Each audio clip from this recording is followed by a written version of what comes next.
The Chinese social network Douban was born in a different era for both the internet as a whole and the internet as it exists on the Chinese mainland. The best international comparison for Douban is probably Reddit, which is a network of message boards with different focuses, topics, and regions, and thus wildly different in nature and social composition from page to page, despite being predicated on the same software and hosted at the same website. Douban is also a fairly streamlined, simple setup based on the generic online forum model. But like Reddit, that model has allowed it to serve a huge variety of people with a huge variety of passions and pastimes, and has sometimes led to controversy as a consequence. Douban differs from Reddit, however, in that it was built to be a site for fans of various sorts of media, from books to music to film to activities and businesses around China. The idea was to create almost a microblogging service where folks would come to see if a movie showing at their local theater was worth the money,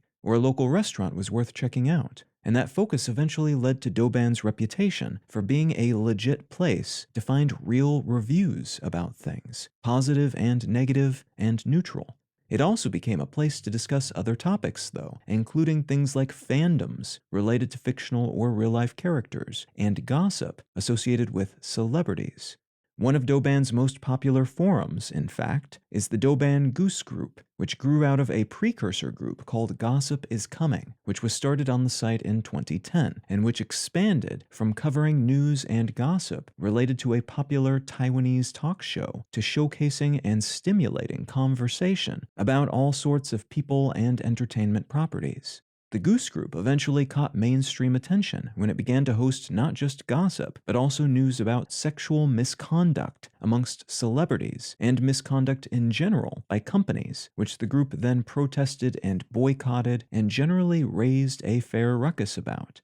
Periodically, these controversies would involve the government, or members of the government, or people tied to members of the government, and the relevant conversational thread would then be removed by the group's moderators. By 2020, though, some members of the group began to blend a hyper-patriotism that became popular around this time, most overtly demonstrated by so-called wolf warrior politicians who decided to show their support for the government by being super brash and rude and threatening to anyone who didn't do precisely what the Chinese government wanted them to do. And that same posture was blended with a sort of feminist ideology that pervaded the mostly female group, which led to some boycotts and protests against perceived enemies of the Chinese government. At the same time, they were taking aim at folks who were reported to have engaged in sexual misconduct, or in some way talked down about or treated women badly. Despite that seeming alignment with government goals, though, the Goose Group was eventually shut down, reportedly because government censors found the group's ability to quickly muster boycotts and opposition threatening, and didn't like that so many people were being aimed at things so casually and regularly. The group could someday aim at them, at the government instead, and they wanted to nip that issue in the bud before it became an issue.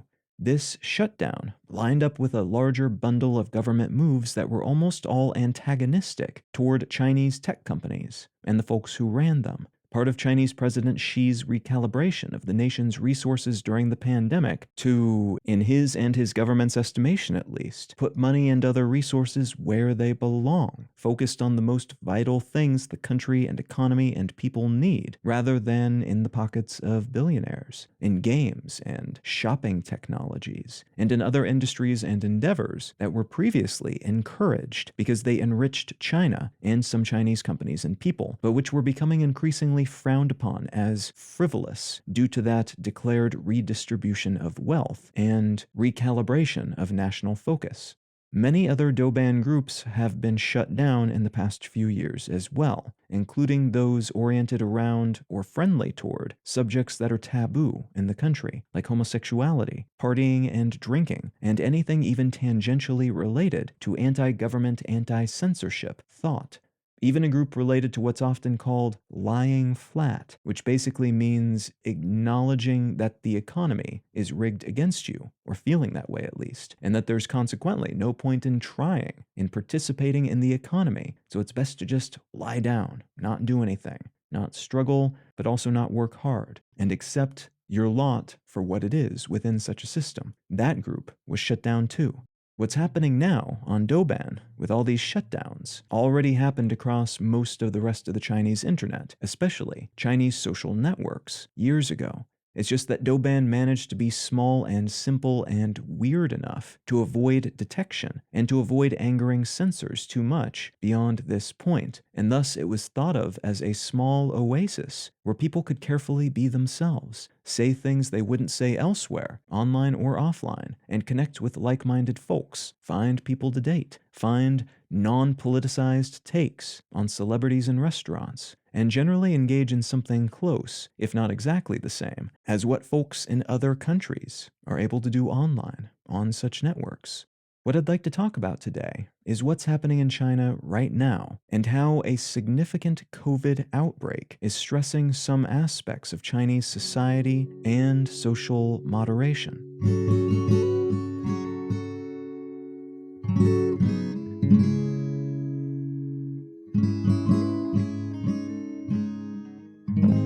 You're listening to Let's Know Things. I'm Colin Wright. Let's Know Things is an independent, listener-supported show. If you're finding some value in what I'm doing here, consider becoming a supporter. One of the simplest ways to do that is to become a patron at patreon.com/letsknowthings. You can also become a member at understandery.com. But you can find a complete list of both monetary and non-monetary ways to support this show at letsknowthings.com/support. A great big thanks to everybody who's already helping to support this show, and thank you in advance if you're considering doing so in the future. All right, let's get back to the show.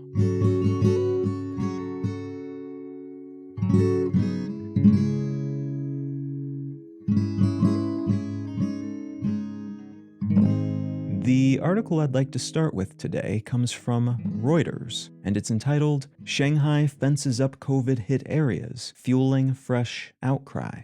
The COVID-19 pandemic started in Wuhan, China, according to all the evidence we have at this point, and initial reports of the disease started there as well, at the tail end of 2019 into the early days of 2020. By late February 2020, though, that surge of this new disease that was unfamiliar and which we didn't have any real way of treating or preventing other than lockdowns and masks was pretty much under control across almost all of China, in large part because the government, despite spending a whole lot of time and effort censoring information related to COVID early on, also spent a good amount of time and effort locking things down, restricting movement, tracing where people go, and generally doing what an authoritarian government does best, making decisions that might be uncomfortable for people and even seem abusive through some lenses. But they do these things with enough authority that citizens don't really have a choice in the matter. They follow directions or get locked up. And that authority, blended with that desire to keep COVID from returning, led to other policies and rules that were at times quite unpopular, but were still applied firmly,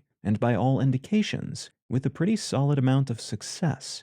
When infections popped up, the area where the infections were detected were locked down. Everyone involved was tested. Folks who might have been exposed had to stay in their homes for long enough for the disease to have passed, and that was that. A fairly brutal, at times, but effective means of keeping such a virus from spreading and triggering another outbreak like they saw at the very beginning. This policy, usually referred to as COVID-0 or sometimes as zero COVID, was replicated to varying degrees elsewhere as well, even by countries like New Zealand that, although far from authoritarian, were able to replicate some of the same policies on a smaller and less brutal scale because they are an island nation and can thus more easily cut off the flow of new potentially infected people to their territory, and because they have relatively small populations, making the testing and tracing and locking down of infected people a more palatable and achievable option. Such successes, elsewhere and in China, have generally turned out to be pretty big political coups in the sense that those who made them work, even if they were not enjoyable in the moment, were appreciated by people who enjoyed the fact that they could generally lead normal lives, within the confines of their own countries at least, while the rest of the world struggled with fluctuating outbreaks, ever-changing rules, and the ever-present concern, a warranted concern in many cases, that one might go to the grocery store and unknowingly catch something, potentially deadly, and maybe spread it to one's family and friends, also unknowingly. Countries making use of this policy also enjoyed economic benefits stemming from their relative normalcy. Service-based businesses in particular flourished in places like China compared to other countries, where sitting indoors at a restaurant became a no-go option for the better part of 2 years. The success of the COVID-0 approach changed with the emergence of Omicron, however, because Omicron was just that much more transmissible and was able to, in many cases, dodge around immunity provided by earlier infections and by what are now considered in many places to be incomplete vaccine doses. Vaccines and previous infections still help a bit, but not anywhere as much as they did earlier, and most countries have fairly sluggish vaccine booster adoption rates, which is unfortunate as those boosters are the only thing that really hold up significantly well against Omicron. And you can imagine why uptake of boosters and vaccines in general might be less enthusiastic in places that never dealt with the stress of a full-blown multi-year pandemic. It may just seem unnecessary because everyday life hasn't been substantially impacted over the past 2 years in the same way it has been in non-COVID-0 nations. So Omicron washed across the surface of the planet incredibly rapidly at the end of 2021, and beginning in 2022, it started to pop up in some of these COVID-0 countries, at first being staved off in the same way previous variants were handled. But by early April 2022, several of these countries had been hit hard by a new wave, and China was beginning to see the same within their borders. The Chinese government decided to stay the course, though, and from the very first new round of infections, the first week of January 2022, they started locking down large swaths of cities, aiming to prevent spread from areas they knew were afflicted, and keep everyone in place until the infections passed, and they could resume life as normal. This is what worked for them earlier, after all, so it made sense that they would attempt it again. This approach seemed to work a little, but outbreaks kept popping up city by city, and the lockdowns just got bigger and bigger, their previously solid defenses more and more porous. In mid-March, Shenzhen, which is one of the most important manufacturing cities in the world, was placed under lockdown, and all its factories and shipping infrastructure shut down, causing ripples up and down the global supply chain. Nearby Hong Kong was locked down too, and had been since January, and as a precautionary measure, schools and public transportation in Shanghai were closed, just to make sure the virus didn't sieve into one of the country's largest and most central hubs. At the end of March, though, the Chinese government announced it would be locking down Shanghai in 2 parts, testing one half, then the other, in an attempt to check local infection numbers, but not shut down this fairly vital megapolis entirely while doing so. That did not seem to work, at least not as well as they had hoped. As reported in that Reuters piece, as of the day I'm recording this in late April, Shanghai is still locked down. Its ports are blocked and manufacturing facilities are operating at low or zero output. Government officials have begun closing streets and erecting fences to keep people from breaking quarantine and leaving their apartment buildings, and things are reportedly even worse inside buildings where 1 or more infections were detected. People have been sealed into their buildings in some cases to completely prevent infected people from leaving and spreading the disease beyond that building. And this approach, and those lighter restrictions with fences and blocked-off streets, has led to a surprising amount of pushback. Surprising for China, at least, where social disruption, speaking out against the government, and complaining, in any way really, can be punished pretty severely, and where the internet and other communication mediums are carefully scrubbed of any indication that anything's wrong or anyone's unhappy with anything the government does. This kind of complaint and this scale of complaining are very uncommon under the circumstances that are maintained in China. Shanghai is China's most populous city, with about 26.3 million residents in the city proper and about 41.3 million in the metro area. It's also an important port city, manufacturing hub, and commercial center. It's a vital loci of activity and commerce, like Paris or New York, but far, far larger, So this shutdown, in addition to being socially disruptive, has proven to be massively economically and structurally disruptive as well.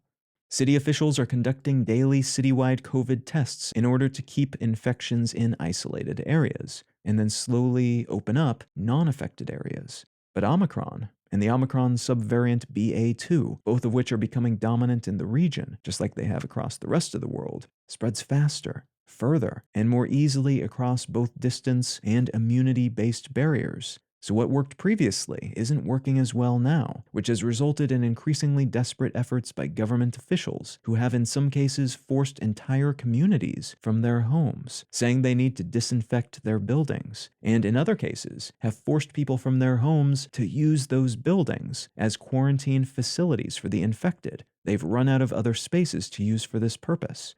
There are a few variables making this wave especially tough on China. One of them is the sheer density of the population in many of their cities. Diseases just tend to spread more and faster when there are more hosts in close proximity, many of them using public transit, shopping in well-traversed markets, and so on. Another is the aforementioned transmissibility powers of Omicron and its descendant BA.2, which has again caused a wave of infections around the world, handedly beating all the old infection records pretty much everywhere. And China was able to keep that wave from hitting them for a while because of all their limitations and rules, but it's finally arrived a few months later. So you could see this as a delayed version of what everyone else dealt with back at the end of 2021 and very beginning of 2022. Another variable, though, is more structural and unique to China. The Chinese government funded the development of their own vaccines and treatments and encouraged the use of both instead of international versions of the same. All independent tests show that Chinese vaccines and treatments are less effective than those available elsewhere. And that fact, alongside the relatively low vaccine and booster levels in the country, because people weren't as afraid of the pandemic because they've had it pretty easy most of the past 2 years, all things considered, means that a whole lot of Chinese people have little protection compared to folks in other countries who have been going through it and either evading infection all this time, were already infected and thus have some amount of natural immunity to future infections, and who in many cases have received multiple doses of vaccines that work a lot better than the Chinese ones. There's also some evidence that China's approach, which is to focus more on testing and isolation rather than vaccination and the development of immunity via that means, might put them at a disadvantage when something like Omicron comes along, because Omicron tends to find a way through such barriers, and the only way to really deal with it is to take the punch and let it move on. China, in contrast, is trying to dodge the punch, trying to keep people separated and to test their way to a post-wave resting state. But that method arguably isn't rapid enough to stop something that spreads this fast and broadly, nor does it sufficiently prevent this type of spread. What we're seeing now then, in Shanghai, because of this combination of variables, is a lockdown that's gone on far longer than planned. That's resulting in very high numbers of infections, in the hundreds of thousands so far, and still ticking upward, and the first deaths, official deaths at least. And Chinese infection and death numbers are generally considered to be suspect at best, so the true numbers are probably far higher. But the first official deaths from COVID since 2022 have come as a result of this wave, which is not great in terms of government reputation, despite their solid success in keeping the pandemic mostly away from their people all this time. We're also seeing new trends related to apartment buildings full of people locked up together, placing bulk orders of food items and hoping that they're delivered so they can keep eating. And surprisingly for China, we're seeing high levels of protest and public disruption due to discontentment related to these lockdowns and their severity, alongside all kinds of online activity that would typically be easily blocked by censors, but which is being cleverly spread, in some cases by posting videos of protests from Les Miserables, or using China's own anthem and the words from it as protest. Some online protesters have even taken to replacing the phrase Chinese government with the phrase US government, so that people who know will know, but censors won't necessarily be aware that this is content they need to target, as was the case with the posting of show tunes and the posting of words from their own anthem. Even as Shanghai's numbers, both infections and deaths, continue to rise, we're seeing early lockdown measures being implemented in the Chinese capital, Beijing, where a lot of wealthy and powerful people live, and a lot of locals were doubtful, because of that they would see the same measures being used as in Shanghai, on the streets and in the apartment buildings of Beijing. But those doubts would seem to have been misplaced. And in recent weeks, there have been panic buying runs on grocery stores for food in the capital city as locals try to avoid the food shortages that have been reported in Shanghai. And the government, as of the day I'm recording this, is beginning to implement testing procedures and shut down streets and buildings throughout the capital city. Now, there's a good chance at least some of this will have changed by the time this episode goes live. Maybe more cities will be under lockdown. Maybe the numbers will begin to trend a bit better. Maybe they'll get far worse. It's hard to say. And this is as fast-moving a story as any other localized slice of the pandemic's waves over the past few years. Something that seems likely to last from this, though, is the impact of these, by some estimates at least, heavy-handed measures against large numbers of people in these cities where the government, despite all these efforts, still seemed unable to stop the waves of infections and deaths. That misalignment of action and result has, alongside the heavy-handed actions themselves, resulted in a huge amount of protest activity, online and offline. And that's something that may spark tiny movements that live on well beyond this moment in pandemic history. There have also been some complaints, and some analysts from outside the country have echoed these sentiments, that the shortages, especially food shortages, experienced by people in these massive lockdown cities, may have cultural resonance that reminds locals of what they or someone in their family suffered under the government's planned economy back in the mid-20th century. Basically, semi-regular starvation and shortages of basic things because of the government's inability to suitably plan for what everyone would need. There's a good chance this is a resonance only felt by some, mostly older, members of the public, and much of the complaining is actually the consequence of relatively wealthy big city people who are typically spoiled for choice when it comes to food and handbags and cars and anything else they might want to buy, suddenly not having all those options, paired with the fear associated with a pandemic tidal wave that seems to be spreading out of control, which is absolutely disruptive, but not the same thing as truly worrying that you will starve because of a government-caused famine.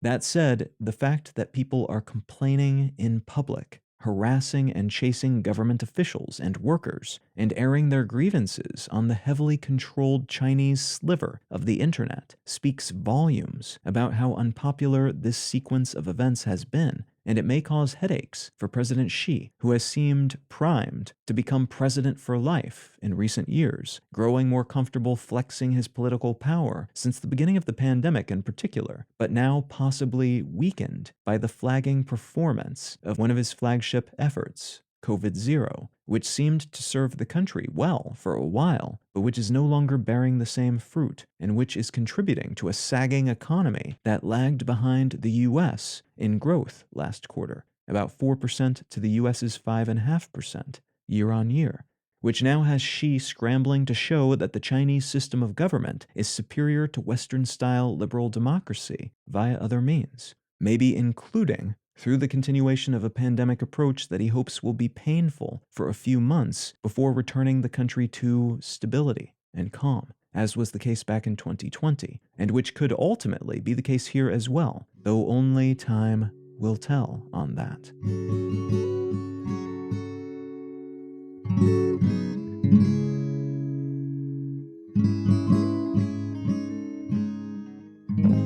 If you're enjoying Let's Know Things, consider becoming a supporter. One of the simplest ways to do that is to become a patron at patreon.com/letsknowthings. You can also support all of my projects at understandery.com. And folks who become monetary supporters of this show via either of those means get access to an additional episode of the show each month.